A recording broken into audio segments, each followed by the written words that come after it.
Habrás dicho en muchas ocasiones frases como el número de botes de pintura que necesitamos depende de la superficie que vayamos a pintar, o la estatura de un niño depende de su edad, o también, por ejemplo, la altura que alcanza la pelota depende de la fuerza con que la lancemos.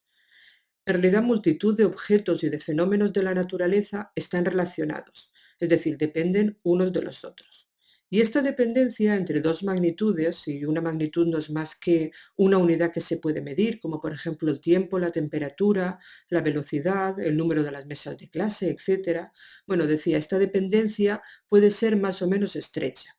Por ejemplo, es verdad que en general la estatura de los niños depende de su edad, pero no está totalmente determinada por la edad, ya que niños que tienen la misma edad pueden tener muy distintas alturas. Es decir, la estatura no está completamente determinada si conocemos la edad del niño.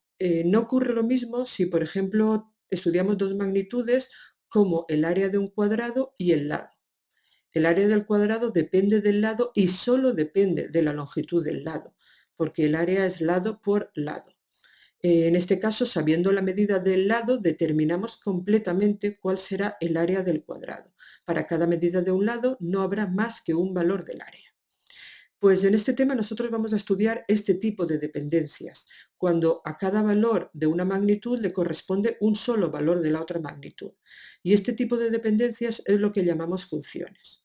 Por ejemplo, si nosotros vamos a la verdulería y compramos patatas y supongamos que el precio de patatas es de 0,7 euros el kilo, pues si compramos 4 kilos pagaremos 4 kilos a 0,7 euros, pues 2,8 euros. Y si compramos solo 2 kilos, pues 2 kilos a 0,7 euros, pues pagaremos 1,4 euros. Y sabiendo que el precio del kilo de las patatas es de 0,7 euros, compremos los kilos que compremos, sabremos claramente cuántos euros hemos de pagar.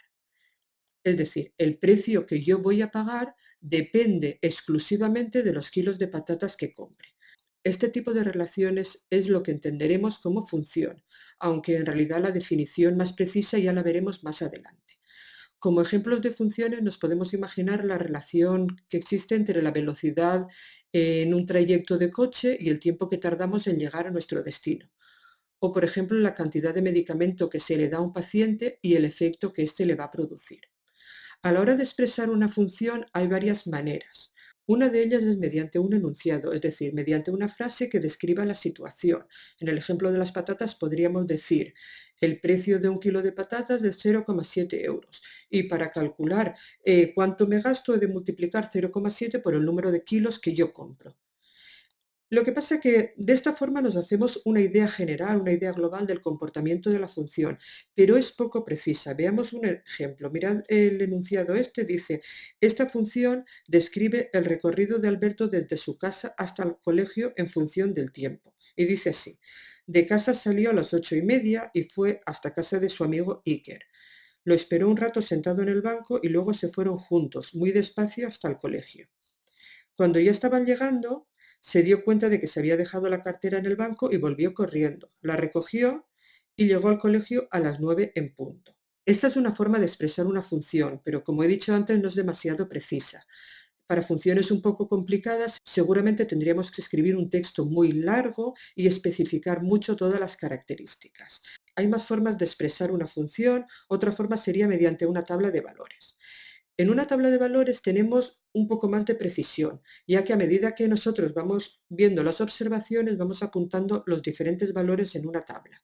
Veamos, por ejemplo, este ejemplo que os he puesto aquí. Dice, mientras ascendemos por una montaña, medimos la temperatura y obtenemos los siguientes datos. Fijaros que tenemos dos filas en esta tabla de valores. En una fila tenemos la altura medida en metros y en la otra tenemos la temperatura medida en grados centígrados. Y podemos ver que a 0 metros de altura tenemos una temperatura de 10 grados, a 360 metros de altura tenemos una temperatura de 8 grados, a 720 metros de altura de 6 grados, etc. Si os fijáis, podemos ver cómo la temperatura va descendiendo a medida que aumenta la altura.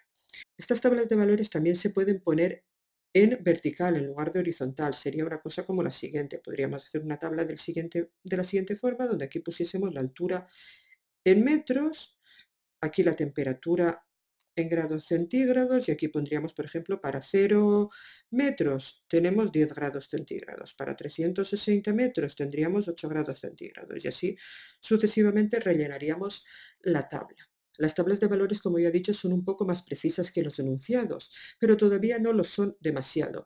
Hay otras formas de expresar las funciones que nos dan mucha más información y en concreto hay una que nos da información visual, información en un solo vistazo, que es la gráfica de una función. La gráfica de una función es la forma en la que mejor se puede apreciar el comportamiento global de una función de un solo vistazo. Pero hemos de tener en cuenta que para representar los valores de una dependencia, como en la dependencia aparecen dos magnitudes que están relacionadas entre sí, debemos poder representar al mismo tiempo esos dos valores relacionados, por ejemplo, los kilos de patatas y el precio que pagamos. Para eso necesitamos representar las gráficas en el plano, como hemos visto antes, porque en el plano podíamos representar dos dimensiones. En este ejemplo que vemos aquí, tenemos una gráfica en la que se ve la evolución de una determinada especie de vegetales o de plantas a diferentes alturas. Hemos hecho un estudio de la cantidad de plantas que tenemos en una cierta zona geográfica y hemos apuntado cuántas plantas hay a diferentes alturas. Cuando nos encontramos ante una gráfica, lo primero que tenemos que hacer siempre es mirar los ejes. En este caso, si os fijáis, en el eje horizontal tenemos la altura en metros. Y si veis, 5 cuadraditos son 500 metros, eso significará que un cuadradito van a ser 100 metros. Si miramos el eje horizontal, tenemos el número de ejemplares medido en unidades. Si os fijáis, 2 cuadraditos son 100 unidades, por lo tanto, cada cuadradito serán 50 unidades.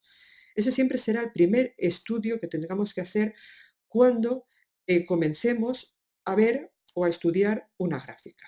Luego, si nos fijamos en la gráfica, podemos ver que esta gráfica comienza aquí. Fijaros que aquí es aproximadamente a los 400 metros de altitud, con casi 200 ejemplares. Luego, si os fijáis, van subiendo la cantidad de ejemplares hasta este punto, que es donde alcanzaríamos la cantidad máxima de ejemplares. Esto se da aproximadamente sobre los 700 metros y la cantidad de ejemplares, pues son, si esto es 250, pues un poquito más de 250, pongamos, no se ve claro, pero aproximadamente 260. Y luego ya los ejemplares van disminuyendo progresivamente hasta llegar a un momento, aquí a los 1700 metros, donde ya no hay ejemplares. Es decir, esta especie vegetal pues ya no se cría a partir de los 1700 metros de altura. Esto sería un poco lo que vemos en esta gráfica. Aquí tenéis una serie de preguntas que vamos a responder mirando la gráfica como hemos hecho hasta ahora. Voy a borrar primero esto que he dibujado aquí para que no nos líe. Y empezamos. La primera pregunta dice, ¿cuál es el número de ejemplares a 500 metros? Pues nos tendríamos que ir aquí, donde están los 500 metros, prolongar hasta llegar a la función y vemos que este es el número de ejemplares. ¿Y estos cuántos son? Pues proyectamos sobre el eje de las Y y fijaros que está por aquí, esto sería 250, pues aproximadamente 225, lo voy a poner aquí. 225 ejemplares. Tenemos una segunda pregunta en el apartado A que dice, ¿ya los 1200 metros? Pues fijaros, los 1200 metros estarían aquí. Si subimos hacia arriba, encontramos aquí la función y vamos a ver que esto corresponde exactamente a 100 ejemplares. Así que lo ponemos 100 ejemplares. Y pasamos al apartado B. Dice, ¿a qué altura hay mayor número de ejemplares? Pues si os dais cuenta, el mayor número de ejemplares se da en este momento de aquí. Y este momento de aquí tenemos una altura de, fijaros que estamos en el 700 metros. Por lo tanto, lo ponemos a los 700 metros. Apartado C dice, ¿entre qué altura se ha realizado el estudio? Pues claramente vemos que el estudio empieza aquí y acaba aquí. Estas alturas, las alturas, acordaros que están sobre el eje de las X, así que lo miramos sobre el eje de las X, sería este trozo que estoy marcando aquí. Y este trozo que estoy marcando aquí empieza a los 400 metros y acaba a los 1700 metros. Por lo tanto, entre 1400 metros y 1700 metros. Esto se llama dominio de definición, lo veremos más adelante, pero ahora que lo tenemos aquí, pues no viene mal que lo comentemos. El dominio de definición es donde la función existe, en este caso, donde se ha hecho este estudio. Y vamos al apartado D. Dice, si hubiésemos observado la cantidad de ejemplares a 2000 metros, ¿cuántos crees que habríamos encontrado? Pues si nos fijamos en la función, veis que la cantidad de ejemplares va disminuyendo hasta llegar un momento a los 1700 metros que ya no hay ejemplares. Por lo tanto, si continuamos a los 1800, a los 1900, a los 2000, tampoco no habrá ejemplares. Por lo tanto, ¿cuántos ejemplares creéis que habría a los 2000 metros? Pues ninguno, no habría, 0 ejemplares. Y con esto tendríamos este ejemplo acabado. Si tuviésemos que hacer una descripción global de esta función, en lugar de mediante una gráfica, mediante palabras, con un enunciado, como hemos visto antes, sería muy complicado poder escribir todos estos datos que nos muestra la tabla. Mirad la dificultad que tendría expresar exactamente lo mismo, toda esta información que nos da la gráfica, mediante palabras o incluso mediante una tabla de valores, ya que hay muchísimos puntos y la tabla de valores tendría muchísimos valores y sería muy largo. Es por ese motivo por el que las gráficas se utilizan tanto y son tan importantes. Pero todavía hay otra forma de mostrar una función, que sería en realidad la forma más precisa y más correcta de todas, que es mediante la expresión analítica de la función. La expresión analítica no es más que la expresión matemática de la misma.